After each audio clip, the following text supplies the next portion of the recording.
In regards to the government and the enactment of certification for crane operators, we said that 2010 the rule was enacted. There was one section, 1427, for operator certification that had a window till 2014.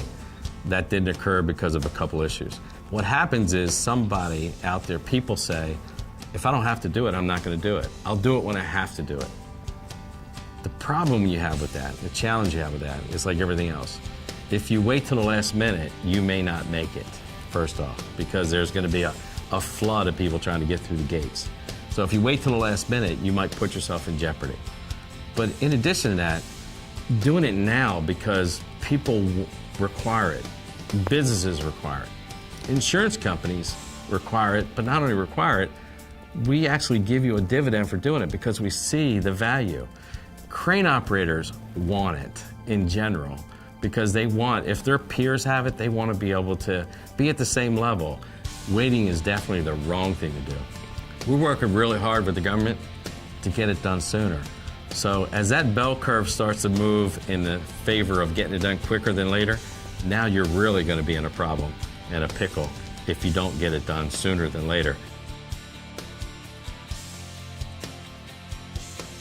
Anybody that takes advantage of the OSHA postponement is setting themselves up for failure for a multitude of reasons. Number one, they're going to put people in the seat that are not certified. And in today's world, especially how litigious it is, you open yourself up to a paramount of legal actions. If you have an accident with a crane, and the first question they're going to ask you in court is, do you have a certified operator? And they say, no, Tom's been running a crane for a long time and he knows what he's doing. And that's the mindset of people that really are only looking for the certification because someone says you have to do it. That's the kind of people our industry is trying to weed out because we don't want that. We want an industry full of people that care about what they're doing, that want to do it right, and want to follow certification through. So if you're an organization and you sit there and think, you know, I don't want to spend all that money to train these guys and then I have to go get them certified because it's not required, you know, take a look in the mirror when you get up in the morning because you're going to have to ask yourself that question when one of these guys turns a crane over and either kills someone or himself.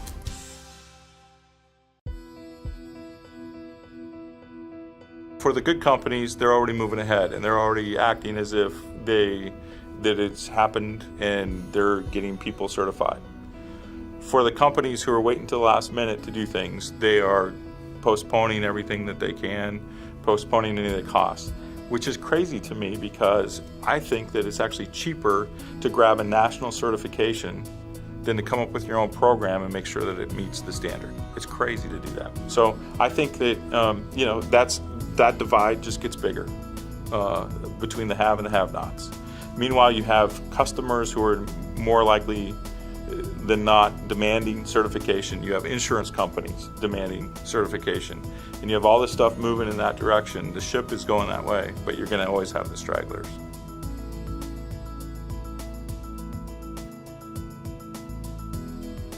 The fact that OSHA has delayed their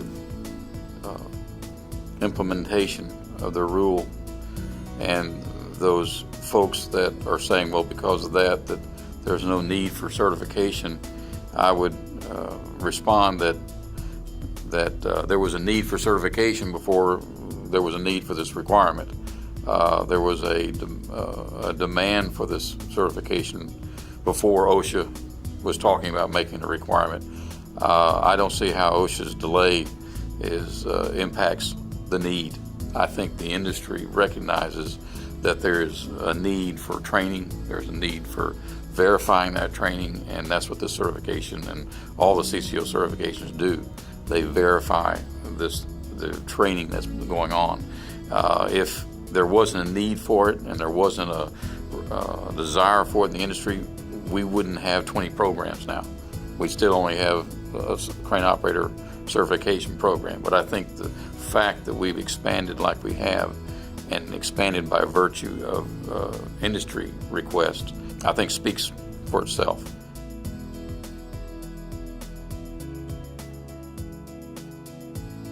I think the industry's response to OSHA extending the deadline for operator certification has been one of reluctant agreement. The reason for the delay, of course, is to fix a couple of things in the rule that OSHA has interpreted differently from the original committee that wrote them, and in some cases that OSHA has inserted after the original document was created. I say reluctantly because I think now that we've clearly demonstrated the powerful effect that operator certification can have on safe operations in construction, it's discouraging for anyone to have to agree to a delay in a mandatory requirement. However, OSHA has indicated that it needs the time to fix it, and so they'll take us whatever time they need. And in the meantime, it is absolutely as important, we believe, that employers continue with their certification plans. We've certainly heard some suggestions that, well, since there's now a delay, then I can put my plans for training and certification on hold. That's absolutely not the case.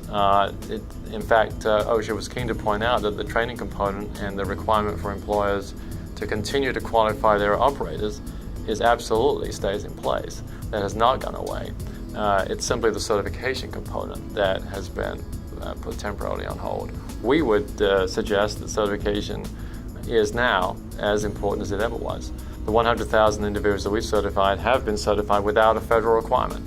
And we've already seen how positive that impact has been in the construction industry. So we would see absolutely no reason to delay any plans for training or certification simply because federal OSHA has put that requirement on hold for the time being.